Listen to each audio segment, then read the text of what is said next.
Yo,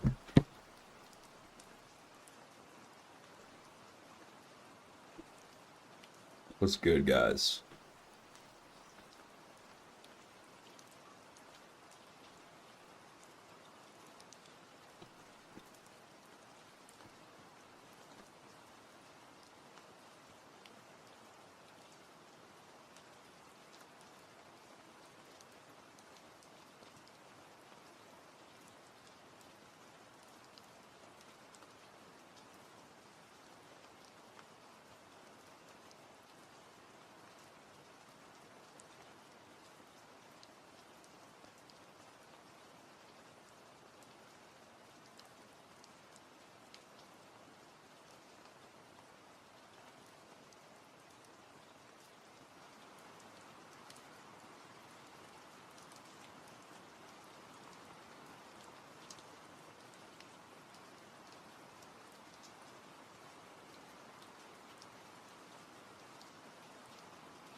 Yo, How's it going, everybody?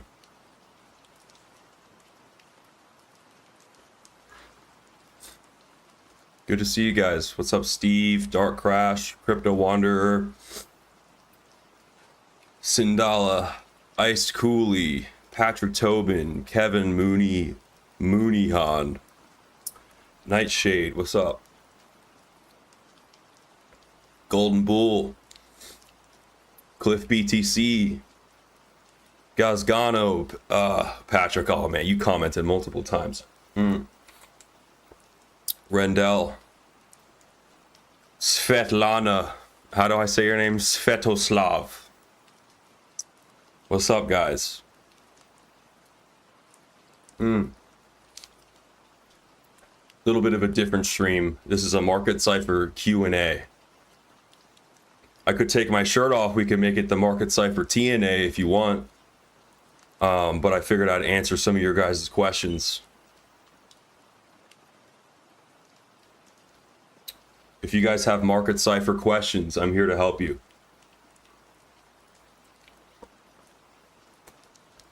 We're getting bucked up on stream.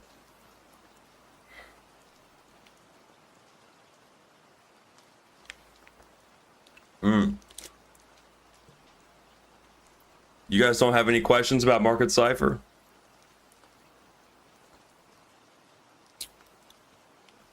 Pull up. So this stream is not about my VWAP strategy. Not about my push-up challenge. All I will say, since I started that challenge, it's been 1 month, and Bitcoin's up 50% since I started that challenge. So you're welcome. You're welcome. Let's see. Questions. What's my favorite time frames for scalps? Man, you know, a time frame I really love is the 65-minute. In a typical like stock market day trading session, 65 minutes fits perfectly into a trading day, whereas the 1 hour time frame gets cut up. So if you were trading like 1 hour long duration trades in the stock market, your trades would get cut off like as the day ends. But with the 65-minute chart, you get an even number of candles in the trading session. And also the 65-minute catches things that the hourly doesn't. But I like the 65, I like the 45-minute, the 15-minute, 6-minute, 5-minute. They're all good, man. You want to look at all of them and perhaps compare like a bigger one and a smaller one. But any time frame like hourly and below is considered a scalping time frame. And even if you're like swing trading, you want to start zoomed out, but your entry for the swing trade is going to be on a smaller time frame. So whether you're swinging or scalping, you're starting zoomed out. You look at the environment on the big time frames, and then the middle time frames you plan the trade, and then the small time frames you execute the trade. So no matter what type of trader you are, that's what you're doing. Let's see, what are the yellow X's secrets? Let's pull up some yellow X's. Man, sometimes the yellow X's they can be hit or miss. You know, especially in a bull trend, like they do really great in bear markets, you know what I'm saying? I'm not even seeing that many yellow X's on Bitcoin's hourly. Maybe like if we go to like the super small time frames, like the 1 minute, you see some of these yellow X's do lead to some further downward continuation. They usually come in batches of 2 or 3, and they're signs of down. Looking at the hourly time frames, how would I go about entering a position? Svetlana asks. So if I go to the hourly, since we are in a bull market, you want to be looking at Market Cipher waves below the zero line, right? It doesn't happen very often. It's a momentum desert to the downside. Most of the momentum is congregated to the upside. So these times where you get your bullish baby mama turtles and baby turtles and anchor triggers. Like those are the moments. That's what I'll be looking for on the 1 hour. Right now we got I guess like a mama turtle, baby turtle here, and the money flows coming back into the green. We came back over the EMA ribbon on Market Cipher A. Got a little green dot there showing that the ribbons came back to life. So you got the RSIs picking up. So it's looking pretty good right now. Let's see. Lots of questions. Okay, thank you for all these good questions. I'm gonna scroll up. So glad you're streaming, bro. James Baxter, good to have you in, man. Good to be here. Good evening, guys. What's up? Just a nice, relaxing Q&A type of night. Oh, this is a good one. Luigi Ontivero says, why are bearish divergences getting ignored on higher time frames? Has a lot to do with the market strength, right? When the RSIs, in fact, let me go on to the higher time frame. We want to look at the BLX chart, right? Because that has the most historic data for Bitcoin. I think it has a lot to do with the RSIs. When market strength is at 100 and also tight, the RSIs are together and in unison. This doesn't happen very often, man. This happens at the very starts of crazy bull runs in Bitcoin's history. You see, like right here, right here, right here. These were all at previous rescue levels, and that's my phrase, by the way. Rescue. We're in a rescue phase. A rescue phase. It comes from my Titanic metaphors that I do, but a rescue phase is just a point in Bitcoin's history where we're tickling an old all-time high, and we're gonna break, and there's gonna be a run. It's just people are like acting stupid and not being patient, being patient and waiting for rescue, not measuring their breaths. They're in the icy cold water before you get rescued by the lifeboat, and you're flopping and groping in the water. So yeah, man, I think that the reason why bear divs are getting wrecked is because market strength is at historical significant levels. And so we're just in it's retard strength. You can't reason with someone dumber than you. Like, the market is acting dumb. So it's unreasonable. The bears are getting wrecked and the bulls are getting everything they want. That's what happens in a bull market.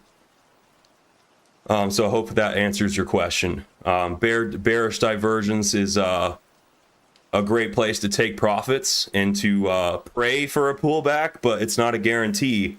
And the type of divergence that ends a bull market is over multiple gigantic waves. You see like multiple gigantic waves slowly decreasing over time.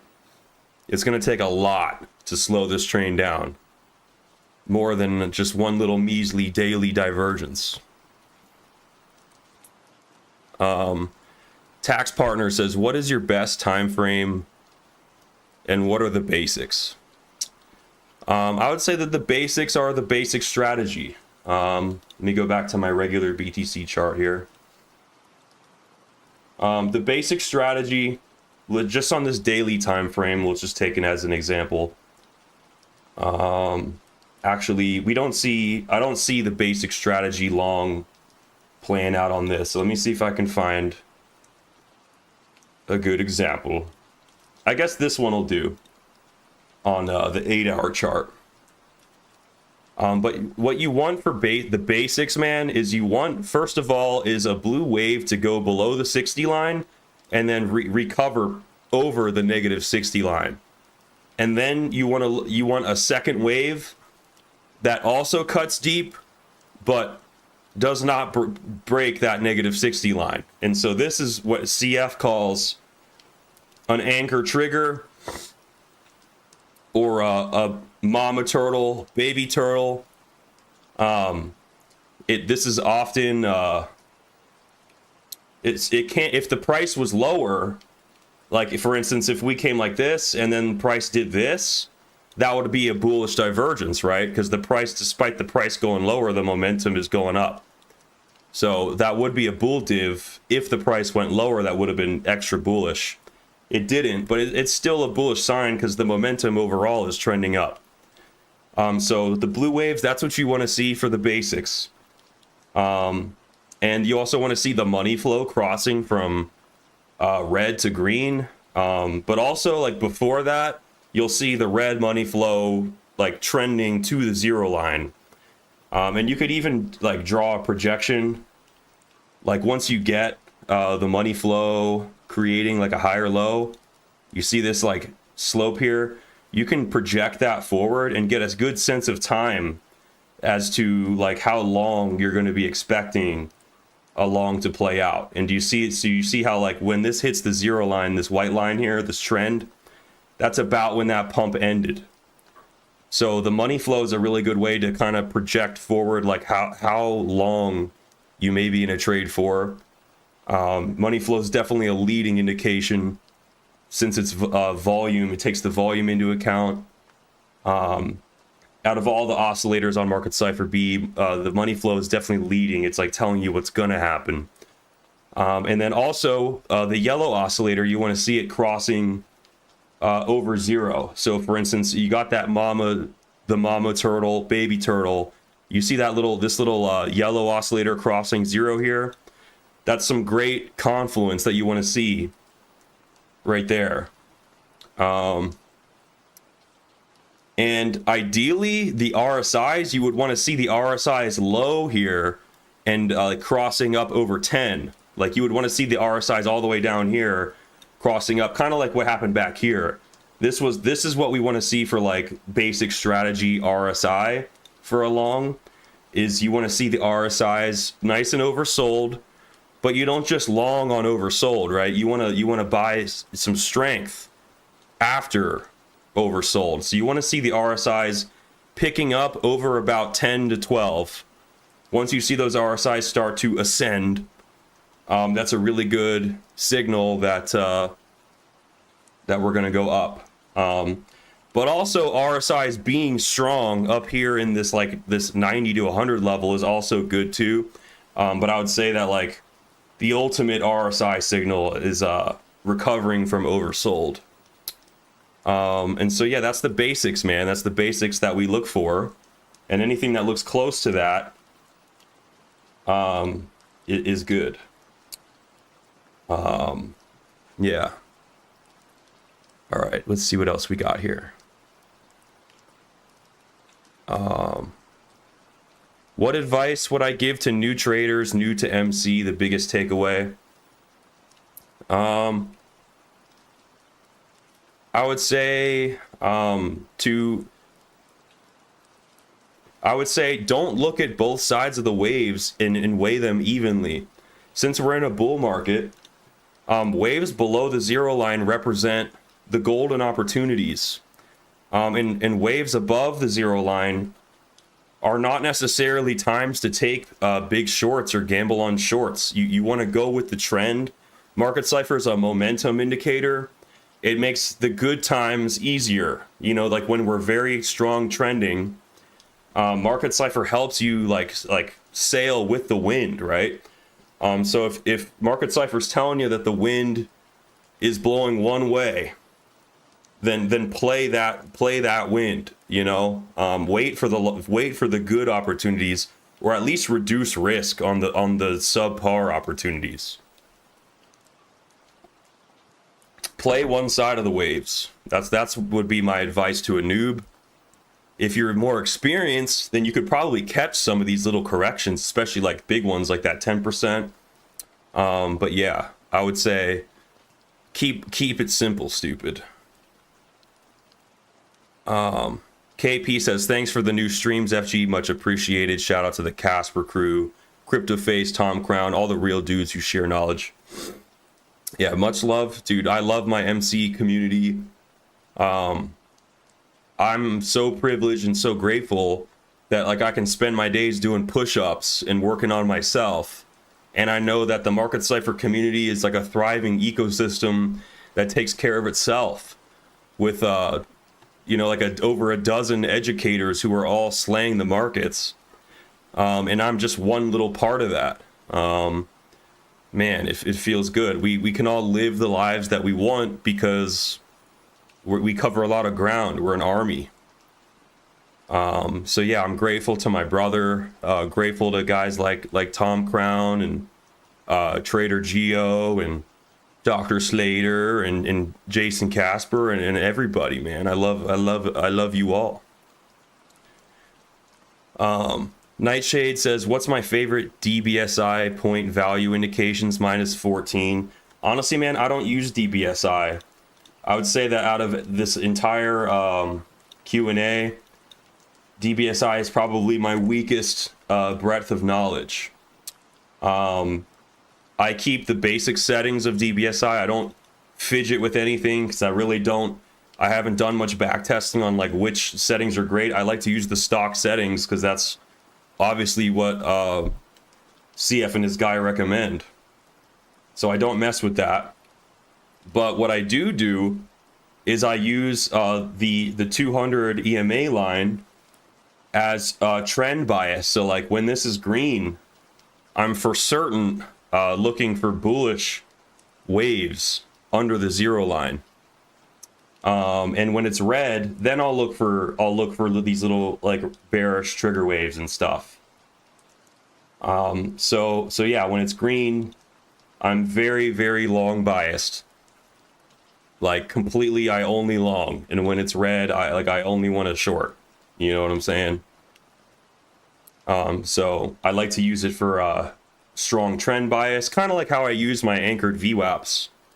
And also how I use this is the same way I use the EMA ribbon.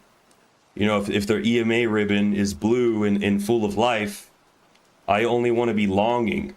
Whereas when the EMA ribbon is gray and lifeless, it's a good time to be looking for shorts. So just multiple ways of trend bias. And that's not even touching on the numbers. The momentum numbers here are really great. They tend to, I feel like they catch turns and twists in the market, maybe a step or maybe a candle before Market Cipher B. I see right now market strength is definitely picking up here. DBSI turning from a -4 to a 10. Definitely what we want to see. And it's coinciding with the yellow oscillator crossing up. The money flow in the green. The blue wave looking pinching a little, and the RSIs are ascending and strong. So yeah.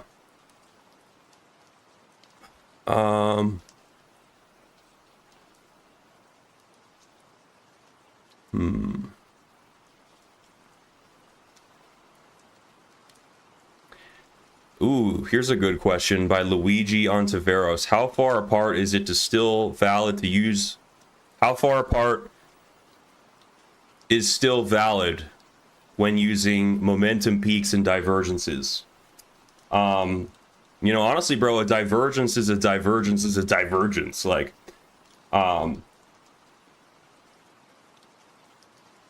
it's always valid as long as like it hasn't played out yet. A divergence is valid. For instance, this right here, like this divergence is a bearish divergence that we got that played out. You see that little correction we got off that. There's that one. But then there's also this bigger one here.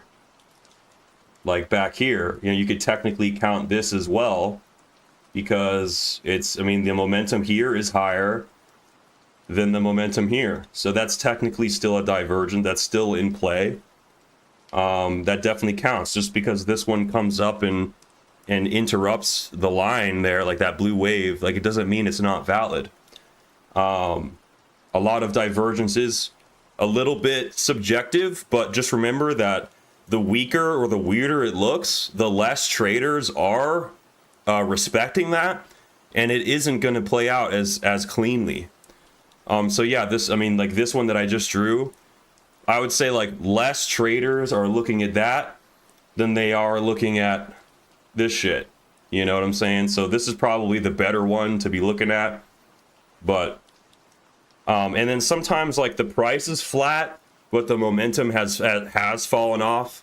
So you like with a regular bear div, you want the price to be higher and the wave to be lower, right? But sometimes you don't get that. Sometimes you get just even price, like flat price, but the momentum is still trending down. That's still a bearish divergence, right? It just isn't as, it's like a slightly weaker, slightly less convincing bearish divergence that less traders will recognize. Divergence trackers might not pick it up. You know what I'm saying? But it is still a disagreement between price and oscillator, and it's still valid and usually plays out. So, yeah. Let's see. Here's another one. I love the hidden divs. See this one here where the momentum comes up, but the price went down. You see that right there? So the price came down to a lower low, but we create a higher low in the momentum. That's a bullish hidden div right there. Hidden divs are like harder to spot, but they're really good continuation signs. Candle Surfer says he's been trying to use NickCipher waves for 2 years and finally feel like I'm starting to understand, but I definitely didn't follow the rules all the time or practice. Appreciate you. It takes time, man. It takes time to figure things out. But you know, I still stand by a lot of the early videos that I posted on the NickCipher YouTube channel all those years ago. Those lessons still ring true. You know, about like blue waves over the 60 line being runaway train status, or below the 60 line. Like the 60 line represents like mania, you know, like when you're over that, you don't want to count price action out. Like jagged knives to the upside can happen when like the macro blue waves, such as like the weekly chart here, when the blue wave is over the 60 line like this is going to pump until we come all the way down below. Like we could be like a hair above the 60 line and still be getting pumps. That's just how the blue waves work. But yeah, there's that component to them. And then there's also the divergences. And then there's also picking a side. Like you want to pick whether you're going to look for long opportunities or short opportunities. Bearish mama turtle, baby turtles, or bullish mama turtle, baby turtles. You would only weigh them both equally in a sideways market.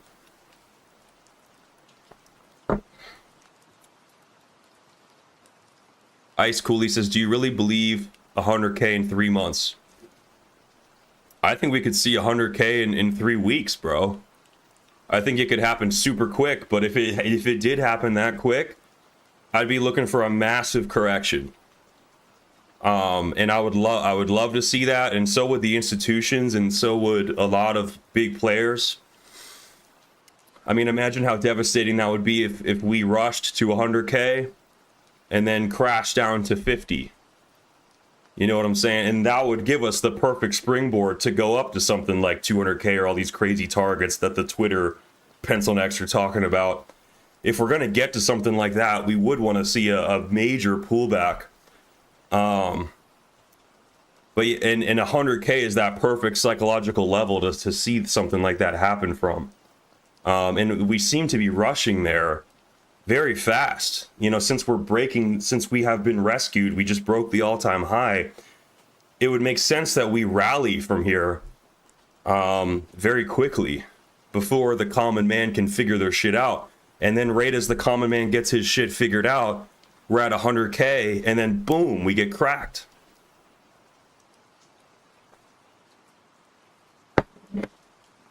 Just a theory. I don't know what the hell is going to happen. Don't. We'll see what's going to happen. But I think NickCipher will give us some convincing signs. If something like that were to happen, we would see some bearish divergence. We would see some weakness, some significant weakness around 100K if that something like that was going to happen.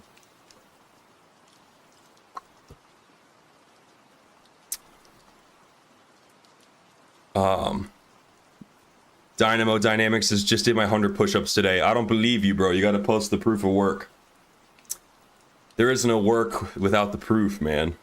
You gotta tag me on Instagram or post it on YouTube or Twitter or something, or else no one knows what you did, man. Don't you want the blockchain was invented to preserve your hard work. You're basically doing all this work and your electricity is just going into the ether and no one knows that you did it. No one knows the value you just generated for yourself. But my challenge is allowing my hard work to be preserved, just like how you would put some of your paycheck into Bitcoin to preserve your hard work. Use the blockchain to add meaning to your struggle, man.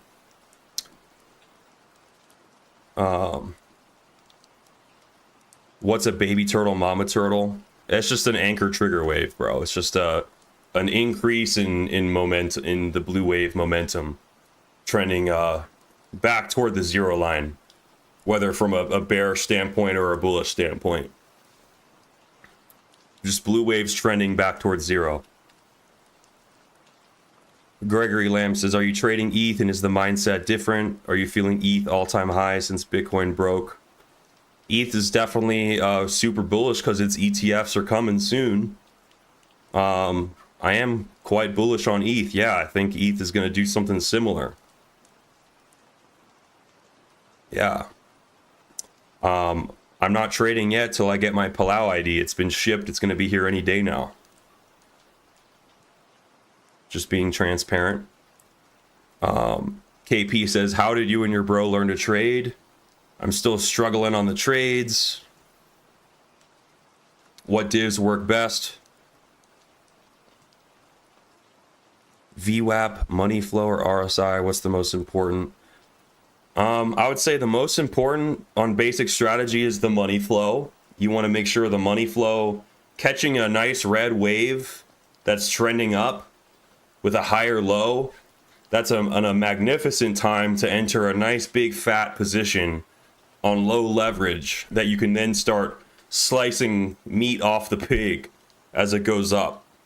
I'm curious, KP, are you a trader who takes all your profit off the table when you see 7 to 15% profit and then you look to re-enter?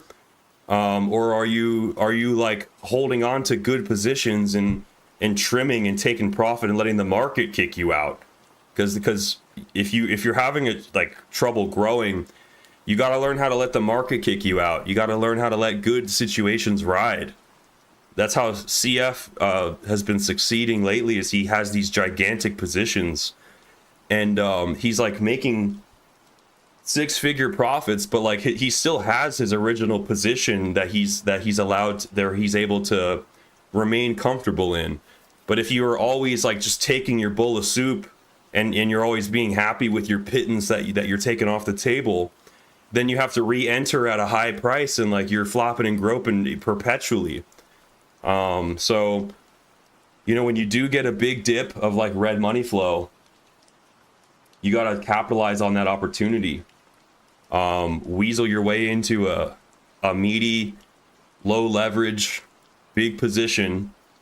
And at some tiring signs, consider taking a third to a half off the table, but let that shit ride. You know what I'm saying? Or add to it, if things dip down a little bit in your and then start looking good again. But yeah, you gotta let your money work for you. And you should be able to make some profits in a bull market like this. I mean, it's going straight up. You know what I'm saying? For low leverage, I would consider low leverage 3 to 6x. Yeah, 5x or under. Yeah. It depends on the coin. If some of these altcoins, even 5x is a lot. But yeah, make sure that's how you get a good position is you you're using such low leverage that like liquidation isn't an issue, and you just wait it out, especially in a market like this. The Romgo says, what's my alert strategy? I don't really use alerts, but we definitely should put out some more alert videos. But I love keeping alerts simple. One alert that was really great was like the yellow oscillator. Just make an alert where the yellow oscillator crosses above or below, and like typically you'll catch some good shit. You know, like for instance right here, or right here, like on like the 12-hour, on the big time frame, they play out really good. You'll catch like upward moves, like swing trades basically. When I do alerts, I like to keep them like big and important and infrequent. I don't like being waken up in the middle of the night by like dings going off on my phone all the time and shit.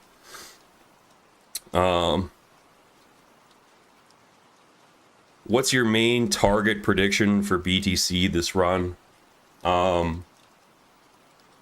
Man, I think it's possible that we get up to like 200K or something. But like I said, like there's a lot has to happen before we get there. I think it's very possible we pump off this rescue phase energy. We go all the way up to 100, and then we fucking mega crash down back to 50, and it's like all this hype, all the Twitter people clamoring, and the party above deck, and this ship is unsinkable. All that whole everything that's happened over the last few weeks just gets erased. You know what I'm saying? And that would cause massive panic for the traders. But it would be like the institutions and hodlers and everyone who's smart would be like salivating if we could get back down to like 50K. You know what I'm saying? So if we could get to 50K again after going to 100, that would be the perfect springboard to go to 200K. So I'm not really, I don't know what the hell's going to happen. You know what I'm saying? But usually markets don't go straight up. This thing is not just going to be green all the way to 200K. You know what I'm saying? So yeah, I definitely think of scenarios like that. But I want to trade with the grain. You got to, the trend is your friend until the end. So I'm not going to be calling big shorts in my VIP or anything like that. But mentally, I'm prepared to hodl, and I have some tether on the side, waiting to scoop something up if we did have to come lower. And I wouldn't be mad about doing push-ups for another couple months if we had a correction before 100K, because that's more people, that's more time for the common man to get in. It's more time to raise Bitcoin awareness, and I get more jacked. So yeah, man, it's not the end of the world if this shit dumps, because we're bullish.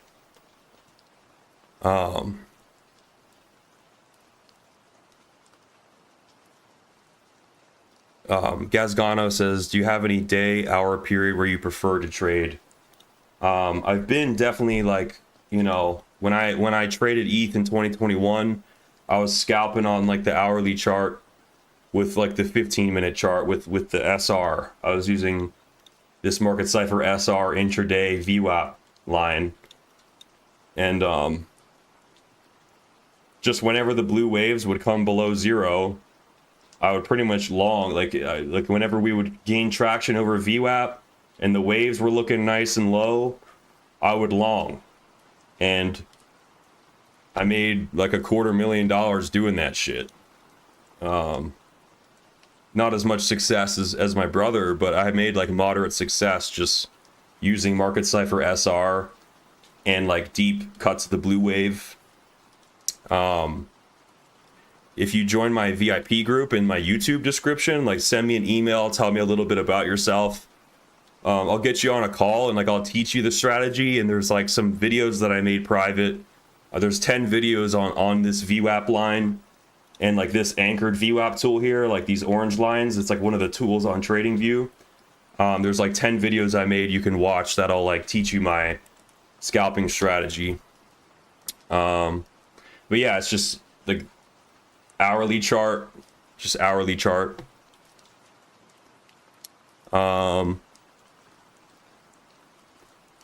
You hear about Gareth Soloway has been shorting since 43K. I could only imagine what he must be thinking. Man. Yeah, I'm not sure about his timing. Yeah. It seems silly to be shorting when, I mean, look at the weekly momentum, guys. Look at the 2-week momentum. Look at, like, why would you short at this point? For instance, back in this previous run over here, I would have only initiated shorting once we slipped below the 60 line. You know, at this point, then you could have been shorting this pump here, and that would have been the trade of a lifetime, because it went down after that, and that would have been a pump that you would have wanted to short down, right? You know what I'm saying? Because the blue waves weakened completely at that point.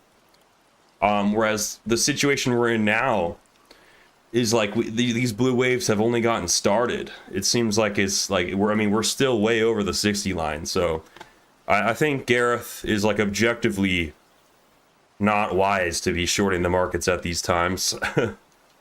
Maybe he should use market Cipher. We love Gareth Soloway, so I got nothing bad to say about him personally. He's a good dude. Only that he should be using market Cipher more.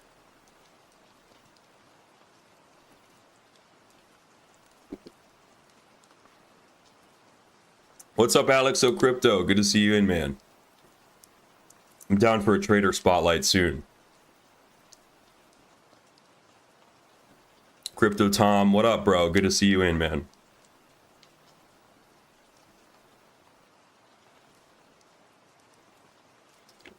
Kooky says this could all be priced in for the halving.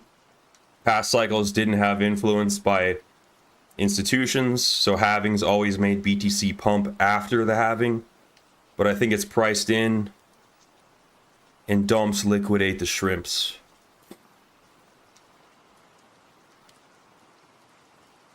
The halvening, the thing is like the halvening is like you have a lazy employee and like you half their pay and then they start working hard. So it's not, I don't think it is priced in. That, like, I don't think it is, because we haven't whipped the donkey yet. Once the reward gets halved, things change. But you know, maybe it doesn't pump as hard after the halving as before, or maybe there are corrections or something. There is something to be said about like Bitcoin's diminishing returns and what happens when the work doubles and it's just to maintain what we already have. Like, at that point, the halving is a lesson in gratitude. You know what I'm saying? That's my definition of gratitude, is working twice as hard for what you already have. So if Bitcoin stays and holds certain levels after the halving, that's good. Like, I think the halving would have caused that. Instead of the market dumping, we would hold. I'm not really sure, man. I'm not really sure. But typically, like, after that reward gets halved, like, it's a whip in the ass of the market. And, you know, it coincides with our human experience, too. Like, life is going to get 2 times harder. Like, the eggs are going to get twice as expensive. The rent is going to double. Women are going to get 2 times pickier. Like, life is going to get twice as hard. So get used to it. We're going to be working twice as hard for less.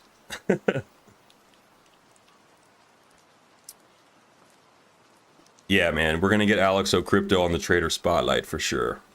For sure. What's up, Clate the Great? Good to see you in, man. The nursery rhyme. Will you read me a nursery rhyme? What was the nurse? The best, I think the Humpty Dumpty one's the best. Humpty Dumpty sat on a lung as the markets dumped and had a great fall. The gropers were flopping, the prices were dropping. Humpty Dumpty got liquidated and lost it all. That's what happened, man. That's the people who long at 100K. That's what's going to happen to them. Critic says, what do you say to someone that has accepted trading is not for them, but wants to stay in the market? That's a totally reasonable. I mean, it is one of the best times in Bitcoin's history to trade Bitcoin. We're in a bull market, and like if you just trade one side of the market, you're gonna win. Like you just long and just wait, and like it'll go in your favor. You know what I'm saying? In fact, CryptoFace was just saying the other week, like, I'm not feeling like trading. And then next thing you know, he's like making 6 figures again, trading all the fucking time. He just had to like utter the words, I don't want to trade anymore, just to like remind himself that he does want to trade. So maybe you're like psyching yourself out, bro, and you don't want to trade now that the eating's good, but it is a good time to trade. But also at the same time, like, if you're accepting the role of an investor and you have bigger priorities in life, then even more power to you, bro. Like, there's so many people whose career paths in investing, they start off as a trader, but then they have other goals. Like, they want to help men become better men, and like they don't have time to trade anymore, but they're still investing. Like, so it sounds to me like you love investing. It's just trading is a little like too much work, you know. It's like, I mean, yeah, it's a lot to be on a walking treadmill for hours a day, looking at charts all the time. Perhaps when you've got another job and a family and all that stuff, like I totally get that. But yeah, you don't give up on investing. To give up on investing is to lose faith in the future. It's like you're basically like being a doomer at that point. You only would stop investing if you like think the world's gonna end and it's all going to zero, which, like, you know, there may be bad things happening, but ultimately, like I believe the world is headed in a good direction. Like, no matter what happens, we're all gonna be okay, bro. We're all gonna make it. The investments will go up, and yeah, man, anything's better than having your money sitting in dollars, bro. There's nothing wrong with hodling. Yeah, bent refraction. Nothing wrong with hodling, bro. In fact, if you ever do want to just transition over to dollar cost averaging into Bitcoin, you would still use my VWAP strategy here. And anytime we're under the intraday VWAP, like here, that's a great time to DCA. You know, you would want to acquire Bitcoin for like long-term hodling anytime we're wicking below the VWAP. That way you know you're getting a fair value price. Don't just be like buying Bitcoin, even though you're never going to sell it. Like, don't buy it when we're pumping way over the VWAP. Like, at least get a good price for yourself. So like your trading knowledge is going to help you in investing. Hike says, using trading as a means, wish I had the time for it to be an end. That's valid, man. Yeah, everyone has their own approach to the markets. That's why it's important to find, like, you know, who you resonate with, because different personalities have different styles. They may not like mesh with yours. Yeah, in fact, your ability to compartmentalize your style and your approach from other people is probably one of the biggest hurdles as a trader. You know, learning how to trade your own edge, what you actually succeed with, and not just copying the guys in the Discord or what CF is doing or what I'm doing. Make sure you know what your edge is and like what market conditions you succeed in. And wait for those. For instance, there's a lot of pencil necks that try to call shorts in these markets, and like my edge is to go with the grain, to only trade one half of the blue waves. The blue waves are under zero. So even though I may see a nice juicy bear div and I'll think to myself, damn, this has to come down a bit, you know. I'm not going to take that short because I like to have all my cards stacked up. I like to have everything stacked in my favor to increase the odds, because trading is like, it's like you have to hit a bullseye to make the money in trading, you know. You can't like miss the mark. If you miss the mark, you just lose money. Critic says, I'm helping my friends and partners build a company where we install rubber surfaces, and I found my love there. I don't want to give up on investing. Yeah, man. Investing is just a way to, it's like you're, you know, it's you're planning for the future. And it's a way to fund what you're really passionate about. Don't give up on your passions, man. It's whatever you chase your passions. Let your heart guide you, man. I know that sounds cheesy. But yeah, man, you got to let your heart guide you, bro. If your heart isn't in trading and investing, you know, it's okay to step away. In fact, I took a long break from trading for years. And like, you know, to say something about, like when CF was like making those big $1 million shorts, like the backed dump, and that whole just like shorting the markets down, and the 69K top forever, man, like idea that was a winning idea for a very long time, that had ramifications on me, like spiritually. Like for me to believe the idea that like 69K is the top forever, it was tough. You know, like it like I got like spiritually gaped by the last bear market. And like I stopped trading, like I stopped caring as much about NickCipher, and like in myself, my health deteriorated. So it's like bear market psychology, bro. You know what I'm saying? Big trades, like those big $1 million trades, being there, watching my brother like deal with those, and then like that was like almost like a peak in his career. And since I followed him everywhere he went, you know, it's like we both went into the bear market doomer abyss of playing video games and not prioritizing our health and thinking the world's fucked. You know what I'm saying? Like those big trades came at a cost. So be mindful that, you know, even in your wins, like if these big wins come at a cost, you don't just make $1 million in these markets without there being like a ripple effect. You know what I'm saying? Yeah, that's a big lesson that I'm gonna take into my life, the future of my life, is like to be mindful of bear market spirituality and bull market spirituality. Like as the markets are coming up, I'm like, all of a sudden I'm finding God again. It's so cheesy, bro. Like and there's so many other characters that I saw doing it too, and it, like I see that Chart Champions guy talking about Jesus and stuff, and it's like, you know, of course we all believe in the future is bright now, the price is going up, like, but the real test, our real test as men in these markets is, do we believe in a better future even when the price is down? Do we work on our bodies and our minds, and do we work toward the future even when things look bleak? That's what being a man is. And that's what being a good investor is.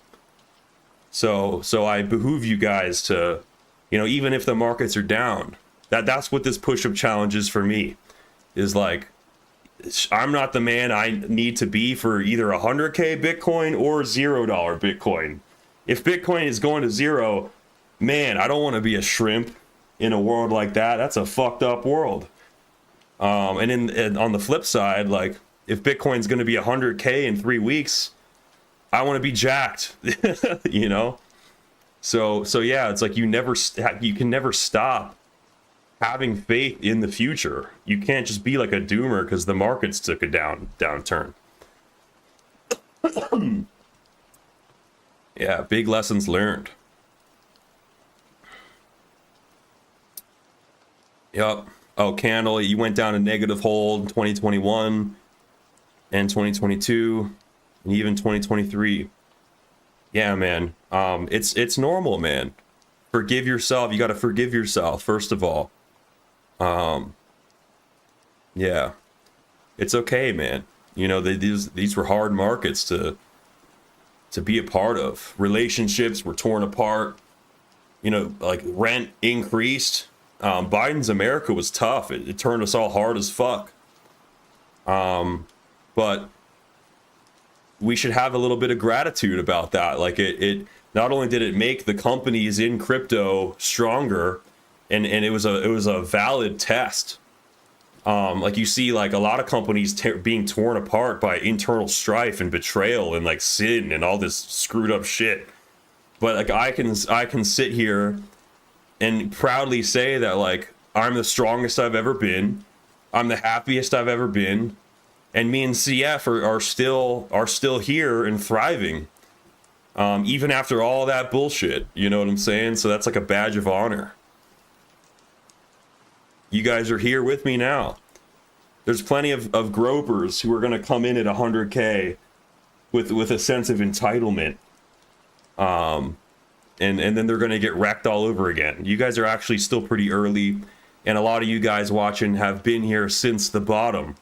Just watching this shit. Like, you're passionate about the market. So, like, you guys are going to win.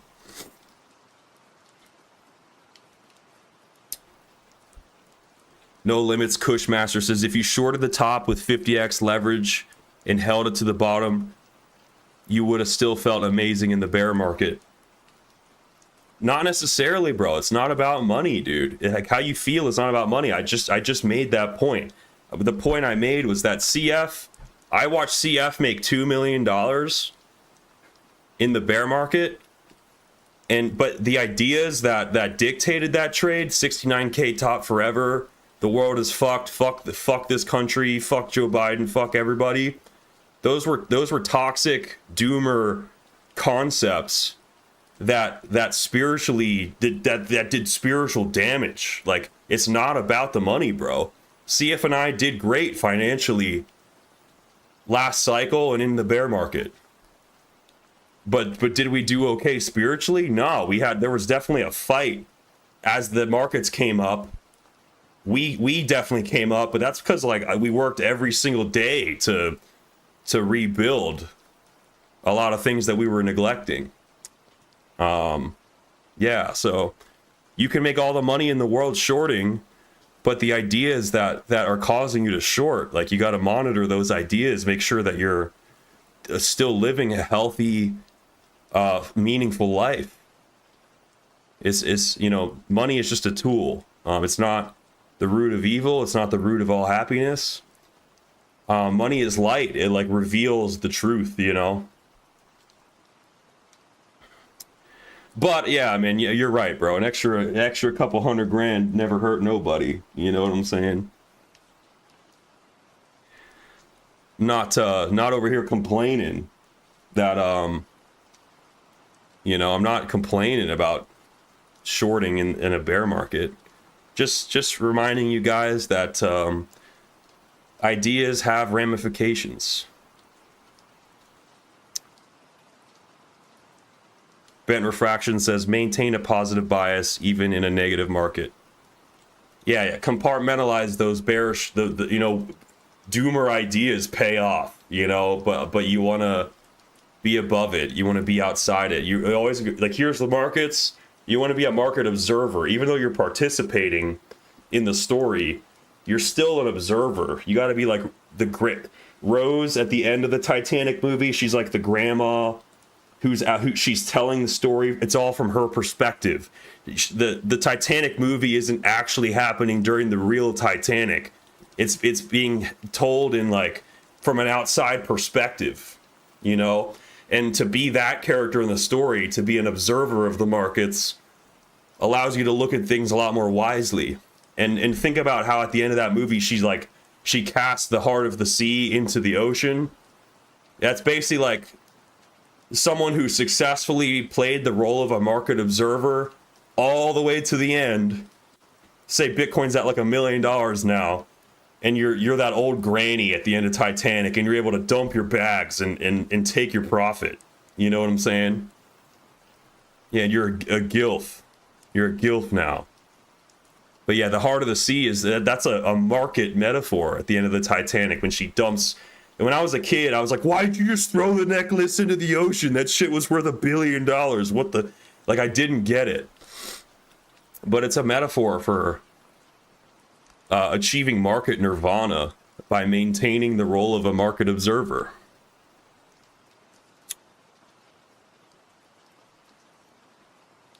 Look at Crypto Zombie. He was positive through it all and had faith that Bitcoin would coming up again. I know, man. You know, his name, Crypto Zombie, is so, like, relevant, you know? And the fact that he's, like, he's such a juxtaposition, or whatever the hell the word is, like, to call yourself Crypto Zombie, but to be this, like, icon of, like, Bitcoin hope, even when the night is at its darkest, like, he's an example of, like, a perfect Bitcoin influencer in my eyes. Like, I love Zombie. I met him in Vegas, him and his girl, and they're really good people. He's a really good guy who, he's just an empowered individual who believes in Bitcoin and never gave up. You know what I'm saying? What's up, AK? Good to see you, man.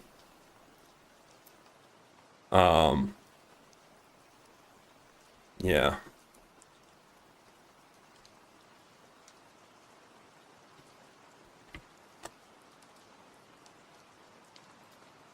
All right. I'm at pretty good time here on the treadmill. I answered a bunch of questions for you guys. I'm gonna be streaming every day. I missed this morning, but I like these little afternoon streams.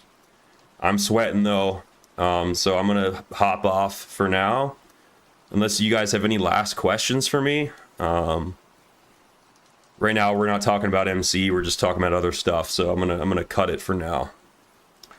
But God bless you guys. Make sure you subscribe to the channel, like the channel, do a little comment, follow my FloppingGroper Twitter, and do your 100 push-ups, guys. Make sure that you're working on yourself, and it's not just about money. Think about the big picture.